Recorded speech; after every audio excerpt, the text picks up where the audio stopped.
Kita lanjut bahas PTTH Kaisar Api episode 806.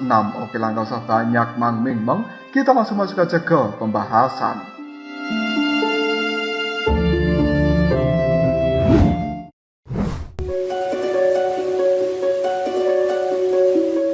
Kali ini kita berada di markas besar dari wilayah api yang tidak berujung. Hanya sedikit orang yang mengetahui bahwa aliansi api abadi dan juga pasukan kerajaan malaikat telah memberikan serangan terhadap pusat dunia manusia bersama-sama. Namun kali ini, ketika matahari hitam dan putih muncul di langit, kabar buruk terus menyebar dan juga membayangi banyak makhluk. Mereka gemetaran dan berusaha mencari tempat untuk berlindung. Kerajaan malaikat sudah tidak memiliki malaikat pembantai. Pusat dunia manusia juga telah hancur berantakan. Jelas, kekuatan semacam ini tidak bisa dijadikan sebagai tempat perlindungan. Dan sekarang, orang-orang telah berbondong-bondong untuk menuju aliansi api abadi karena tempat itu merupakan kekuatan nomor satu yang berdiri di dunia 1000 besar saat ini. Meskipun begitu, wilayah api yang tidak berujung untuk saat ini, orang-orang di dalamnya juga tampak panik. Yun dan juga Sun Er, keduanya telah kembali dan kemudian berkumpul dengan Cailin serta Mu Yingying. Tidak lama kemudian, beberapa jenderal elit dengan wajah yang serius menemui mereka berempat dan kemudian secara bertahap memberikan laporan secara terperinci tentang apa yang telah terjadi di seluruh dunia 1000 besar saat ini. Salah satu jenderal kemudian mengatakan, Nyonya Ratu, menurut informasi yang telah didapatkan oleh para elit aliansi api abadi kita, munculnya matahari hitam dan putih yang sangat panas ini menyebabkan banyak makhluk di berbagai wilayah telah banyak ditelan olehnya dan kemudian berubah menjadi bagian dari matahari hitam dan putih, sehingga membuat ukuran dari matahari itu semakin membesar setiap hari. Dan sekarang hal itu telah menimbulkan banyak kegemparan. Aku khawatir orang yang telah menciptakan matahari hitam dan putih ini bukanlah orang yang baik. Bahkan daya hisap dari benda itu juga semakin meluas setiap menitnya. Kekuatannya juga semakin besar. Awalnya hanya bisa melahap orang-orang yang kekuatannya berada di level Dodi, tapi saat ini bisa melahap orang yang level kekuatannya di tahap Dosian. Jika 4 Nyonya Ratu tidak segera mengambil keputusan, maka masalah ini akan semakin menjadi menakutkan. Tiba-tiba saja Mu Yingying cukup terkejut ketika dia melihat ke arah langit, lalu dia berkata, apakah kakak Xiaoyan dan juga yang lainnya mereka telah gagal? Cailin yang menghadapi keraguan dari banyak hati jenderal-jenderal ini, dia pun menimpali. Semuanya, tolong tetap bersabar dan tunggu Xiaoyan kembali ke tempat ini sebelum kita mengambil sebuah keputusan. Siapapun yang dengan sengaja menyebarkan rumor yang tidak benar, maka akan diberikan hukuman sesuai dengan peraturan wilayah api yang tidak berujung. Sampaikan hal ini kepada anak buah kalian. Cailin sangat yakin meskipun kelompok dari Xiaoyan dan juga yang lainnya dikalahkan oleh Tian Yuanxi dengan pasukan besar yang telah dia bawa, tidak akan sulit untuk meninggalkan pusat dunia manusia. Para jenderal yang telah mendapatkan perintah dari Cailin, mereka kembali untuk menyampaikan informasi dari sang ratu. Waktu pun terus berlalu dan kali ini sudah 1 hari penuh Xiaoyan dan juga pasukan sekutu kerajaan malaikat dan juga aliansi api abadi miliknya akhirnya bisa meloloskan diri dari pusat dunia manusia yang kemudian kembali ke wilayah api yang tidak berujung ini. Pandangan mata dari Xiaoyan melihat ke arah langit, menyaksikan kemunculan matahari hitam putih, membuat dia merasa sangat bersalah. Bahkan Xiaoyan hingga detik ini tidak tahu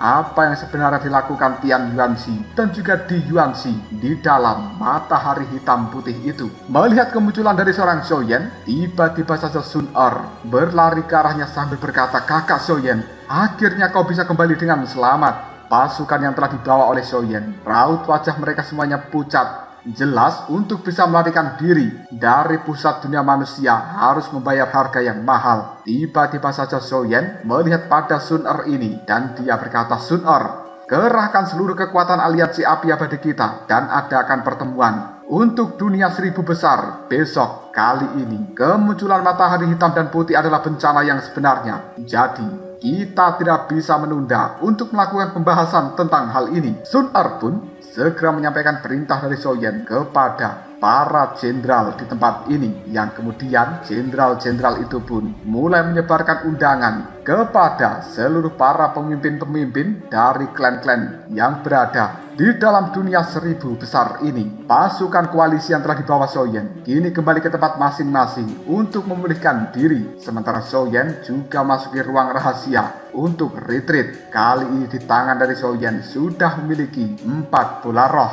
namun dia masih tetap tidak pernah mengetahui lokasi dari surga yang hilang. Terlebih lagi dengan kekuatan Soyen yang sekarang masih tidak mampu untuk melawan Di Yuanxi. Soyen merasakan beban dan juga tanggung jawabnya kali ini benar-benar berat.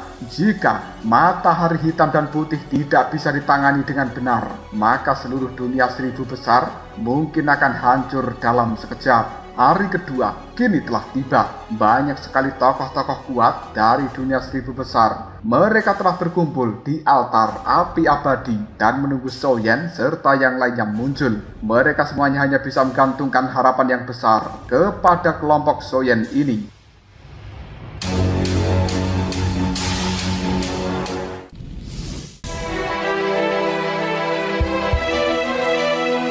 Tidak lama kemudian Soyen pun muncul.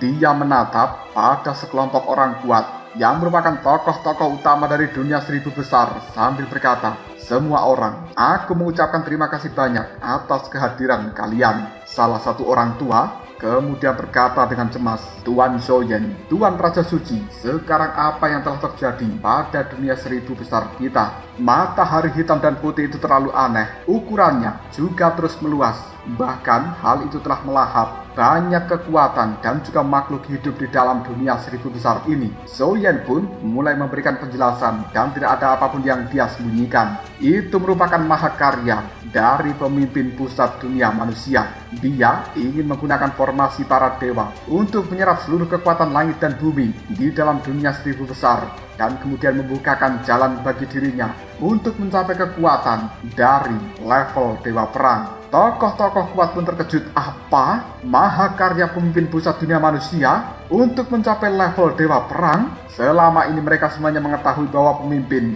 pusat dunia manusia itu terlalu misterius. Jika diizinkan mencapai level dewa perang, mungkin seluruh dunia 1000 besar akan hancur di bawah kendalinya. Orang tua yang lainnya kemudian juga buru-buru berbicara. "Pemimpin Xiaoyan, bukankah Anda sebelumnya telah memimpin pasukan untuk menyerang pusat dunia manusia?" Soyen kemudian mulai menjelaskan, memang benar, tapi pemimpin pusat dunia manusia telah mempersiapkan sebuah cara yang bahkan mengendalikan beberapa seni tingkat dewa dan juga formasi dewa. Dengan kekuatan yang aku kumpulkan, masih tidak bisa mengalahkan dirinya. Dan pada saat pertempuran terakhir, dia telah menggunakan kekuatan asal-usulnya sendiri sebagai panduan untuk dengan paksa membuka dan juga mengaktifkan formasi dewa itu, hingga akhirnya berubah menjadi matahari hitam putih yang membawa bencana seperti sekarang. Tujuanku memanggil kalian semuanya yang pertama adalah untuk memberitahumu tentang situasi kali ini, dan yang kedua untuk melihat sikap dari kalian semuanya. Sekarang matahari hitam dan putih telah berevolusi. Bahkan hal itu jika tidak dihentikan, aku khawatir akan muncul iblis paling mengerikan di dalam dunia 1000 besar kita. Dan pada saat itu, kekuatan kita semuanya yang berada di dalam tempat ini tidak akan bisa melawan iblis tersebut. Bahkan pertempuran ini akan berkali-kali lipat lebih dahsyat jika dibandingkan dengan perang dunia pertama pada saat itu. Mendengarkan ucapan dari seorang Soyen membuat banyak orang kemudian menimpali. Apa yang dikatakan Tuan Soyen memang benar, tapi sekarang formasi itu telah dibentuk menggunakan upaya seumur hidup dari pemimpin pusat dunia manusia, dan ini mencapai tingkat yang sangat menakutkan. Aku khawatir bahwa formasi tersebut tidak bisa dihancurkan hanya dengan gabungan kekuatan kita semuanya. Mungkinkah pemimpin aliansi Xiaoyan memiliki sebuah cara lain? Xiaoyan secara perlahan melihat pada matahari hitam dan putih dan kemudian dia mengatakan, bagaimana cara untuk menghentikan hal itu? Aku rasa hanya bisa dilakukan dengan memasuki matahari hitam putih ini. Tapi itu adalah cara terakhir. Sementara aku masih memiliki cara yang lainnya. Banyak orang menatap pada Xiaoyan dan kemudian mereka mulai bertanya, bagaimanakah caranya? Apakah Anda benar-benar punya solusi? Xiaoyan dengan santai diam jawabnya, caranya adalah dengan ras jahat asing. Alis dari semua orang berkerut lalu bertanya, ras jahat asing? Apa hubungan mereka dengan formasi yang telah diciptakan oleh pemimpin pusat dunia manusia? Xiaoyan pun kemudian menimpali perkataan dari mereka semuanya. Perjalanan ke dalam formasi Dewa Matahari Hitam dan Putih itu akan aku lakukan sendirian. Tapi masih ada satu hal yang perlu dilakukan sebelum berangkat memasuki formasi Dewa Matahari Hitam dan Putih tersebut. Kita harus menyelesaikan perselisihan antara dunia seribu besar dan juga ras jahat asing. Sekarang pemimpin ras jahat dan juga pemimpin pusat dunia manusia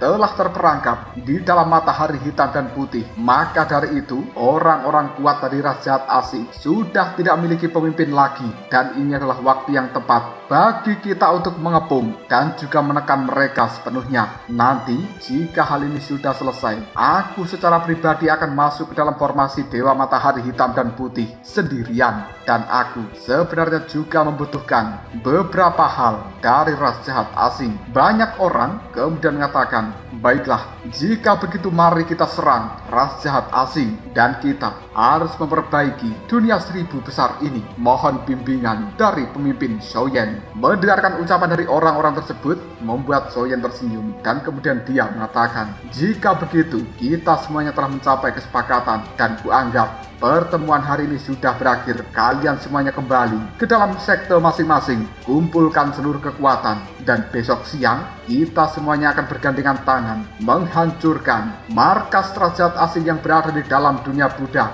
Dan bahkan kita juga akan menghancurkan markas ras jahat asing di dalam dunia mereka sendiri. Pada saat itu benar-benar selesai, aku secara pribadi akan masuk ke dalam matahari hitam putih.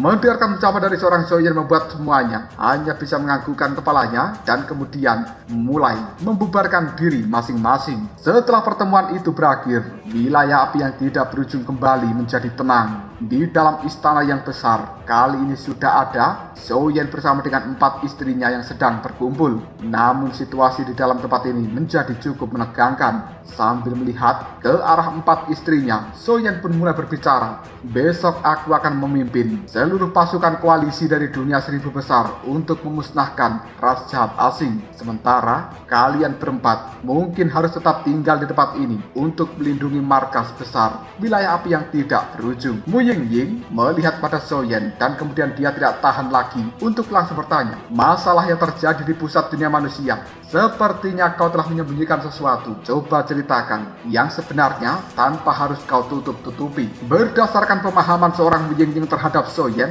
dia tentu mengetahui bahwa apa yang dikatakan Xiaoyan dalam pertemuan dengan banyak orang masih ada hal yang disembunyikan. Menghadapi perkataan dari seorang Mu Yingying, Xiaoyan tidak bisa berbohong lagi dan kemudian dia mulai mengatakan, nama asli dari pemimpin pusat dunia manusia adalah Tian Yuanxi dan nama asli dari pemimpin ras jahat asing adalah Di Yuanxi. Keduanya seperti memiliki hubungan yang sangat mendalam, dan ketika pasukan koalisi kita hampir sepenuhnya mengepung dan juga menekan Tian Yuanxi, tiba-tiba saja Di Yuanxi muncul dengan kekuatan luar biasa dan kemudian mereka berdua telah melakukan sebuah pertempuran hingga saat terakhir hidup dan mati. Tian Yuanxi telah menggunakan diri sendiri sebagai pemandu untuk mengaktifkan formasi matahari hitam dan putih. Cailin melihat ke arah Xiaoyan dan kemudian dia mengatakan, berapa banyak peluang yang kau percaya untuk menang? Soyen menggelengkan kepalanya sambil mengatakan, kali ini pemimpin ras jahat asing tidak ada di tempatnya, dan mereka mungkin sudah tidak akan mampu melawan aliansi api abadi kita. Tujuan dari semua ini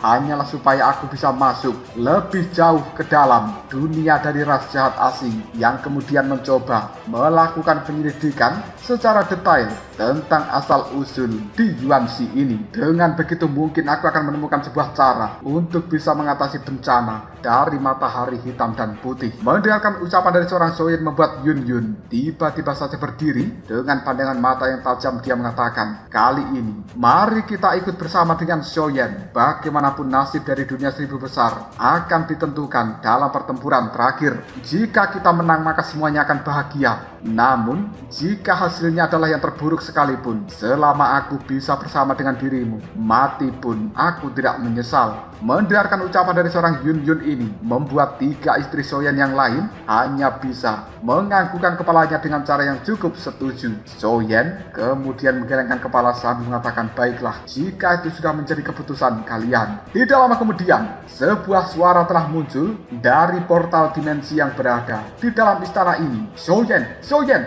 Soyen. Suara itu adalah Raja Suci dan juga Dewi Yoji. Melihat kemunculan dari keduanya, Soyen buru-buru bangkit dan kemudian dia segera mengatakan, Guru Raja Suci, apa yang telah terjadi? Kenapa Anda berdua terlihat panik seperti ini? Raja Suci tiba-tiba saja mengatakan, Xiao Yuntian, dia telah menghilang dari dalam dunia bawah kegelapan. Jantung Soyen rasanya berdebar kencang. Pikirannya untuk sementara menjadi kosong dan kemudian dia mengatakan, apa? Senior Xiao Yuntian menghilang? Bagaimana mungkin? Alasan kenapa Soyen bisa begitu tenang menghadapi situasi saat ini adalah karena dia masih akan mengandalkan Xiao Yuntian yang sangat berpengalaman. Tapi pendukung terbesarnya kali ini menghilang entah kemana. Soyen kemudian bertanya, Guru, apakah kau menemukan jejak dari senior Xiao Yuntian? Raja Suci menggelengkan kepalanya sambil berkata, aku sudah memeriksa seluruh dunia bawah kegelapan dengan seksama puluhan kali bersama dengan Yoji. Namun aku tidak menemukan jejak dari Xiao Yuntian. Dan hanya benda ini yang aku temukan di samping peti matinya. Raja Suci mengulurkan telapak tangannya dan kemudian aura api yang berwarna putih susu ini muncul di telapak tangan itu. Api putih susu ini tidak memiliki daya penghancur. Tapi ketika hal itu muncul, 4 istri dari Soyen merasakan gejolak yang luar biasa dari api suci di dalam tubuh masing-masing. Bahkan hal ini juga terjadi pada Soyen, seolah-olah api suci menahan rasa takut yang mendalam terhadap api putih susu. Ancaman yang diberikan oleh api ini melampaui segalanya, dan perasaan seperti itu seolah api putih susu adalah sang raja, sementara api suci yang lainnya adalah pelayan. Soyen dan juga 4 istrinya berkata dengan serempak, apa ini sebenarnya? Raja Suci kemudian mulai berkata, aku sendiri juga tidak paham. Namun aku sudah memeriksanya 3 kali. Dalam percobaan, nyala api putih susu ini sangat lemah, bahkan tidak mengandung bahaya apapun di dalamnya. Dan itu juga tidak ada sifat apapun dalam nyala api ini. Namun, mirip dengan situasi yang baru saja kau alami. Bahkan, api suci peringkat kedua di dalam tubuhku juga bergejolak ketika pertama kali bertemu dengan api putih susu ini. Soyen kemudian mulai mengatakan, bahkan api peringkat kedua di dalam tubuh guru merasakan sebuah perasaan takut. Mungkinkah api putih susu ini adalah api suci peringkat pertama yang hanya ada di dalam legenda?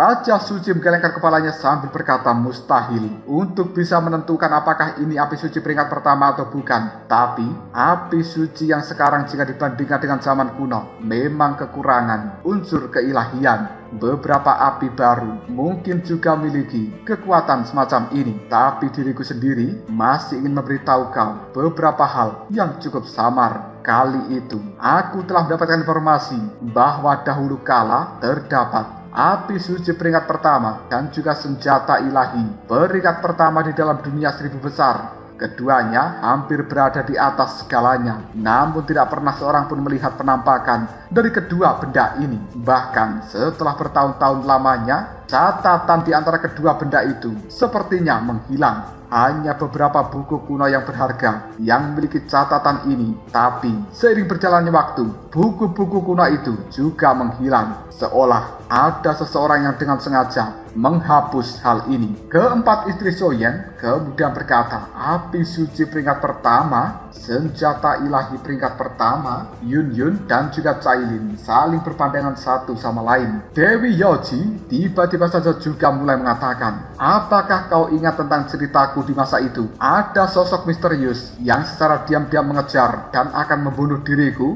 Lalu aku terpaksa harus bersembunyi di dalam penjara penekan iblis. Soyen mengerutkan keningnya sambil berkata, apakah maksud Anda? Kemudian Soyen mulai mengingat berbagai kejadian setelah dia tiba di dalam dunia seribu besar. Saat itu, di sepanjang jalan, Soyen selalu menemui sebuah masalah, tapi masalah-masalah itu juga bisa diselesaikan dengan mudah. Seolah-olah ada makhluk tertentu yang tidak dikenal yang telah membantu Soyen secara diam-diam. Raja Suci menggelengkan kepalanya dan kemudian dia mengatakan, meskipun aku tidak bisa memastikan apakah orang yang mengejar Yaoji sama dengan orang yang memiliki api putih susu ini, itu semuanya hanyalah sebuah tebakan karena kita tidak memiliki bukti. Sementara pemimpin dari klan Xiao, menghilangnya dia jika tidak dilenyapkan oleh kekuatan api ini, mungkin Xiao Yuntian pergi ke sebuah tempat tertentu untuk mulai mencoba melakukan penerobosan kekuatan ke level Dewa Perang.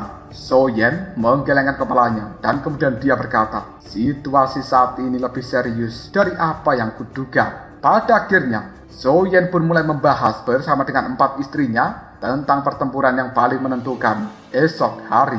Kita berpindah ke markas raja asing yang berada di dalam dunia Buddha. Tepatnya itu adalah Goa 10.000 Buddha. Di tempat itu ada tablet-tablet jahat yang telah berjajar dengan rapi. Tidak lama kemudian, diar, 3 tablet jahat telah meledak dengan keras dan berubah menjadi debu. Tampaknya ada energi yang luar biasa terpancar dari tablet jahat tersebut. Dan di sekitar tablet jahat ini terdapat 4 sosok yang luar biasa. Mereka adalah orang-orang kepercayaan dari Di Yuanxi yang tidak lain adalah Kaisar Suci Iblis Surgawi, Yuanhu, Dihu, dan juga bayangan keturunan kegelapan. Tiba-tiba saja Kaisar Suci Iblis Surgawi mengangkat telapak tangannya, mengambil debu jahat dan memasukkan ke dalam sakunya sambil berkata, beberapa orang sebenarnya juga telah gagal. Sementara Yuanhu tiba-tiba saja mengatakan, apa sebenarnya yang akan dilakukan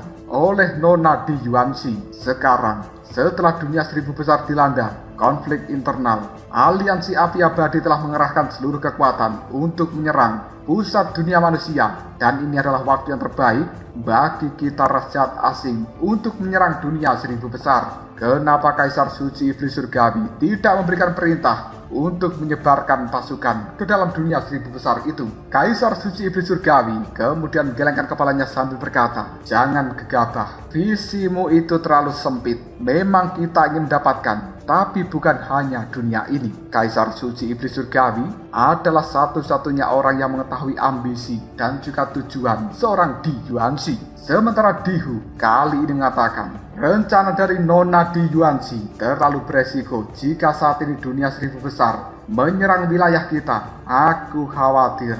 Kaisar Suci Iblis Surgawi kemudian mengatakan, memang hal itu harus diwaspadai. Jika begitu, atur pasukan kita. Tidak lama kemudian, sosok yang menggunakan jubah berwarna hitam telah muncul di dalam tempat ini. Lalu, dia menemui Kaisar Suci Iblis Surgawi sambil mengatakan, Tuan, aku telah mendapatkan misi dari pemimpin pertama, yaitu Nona Di Yuanxi, untuk menyampaikan benda ini kepada Anda. Dan tolong, Anda jaga baik-baik. Kaisar Suci Iblis Surgawi menerima kotak giok yang dibawa oleh orang berjubah hitam tersebut, dan kemudian dia sedikit membukanya. Lalu mereka berempat kali ini cukup terkejut. Ini sebenarnya adalah salah satu kunci menuju surga yang hilang, yaitu bola roh bumi.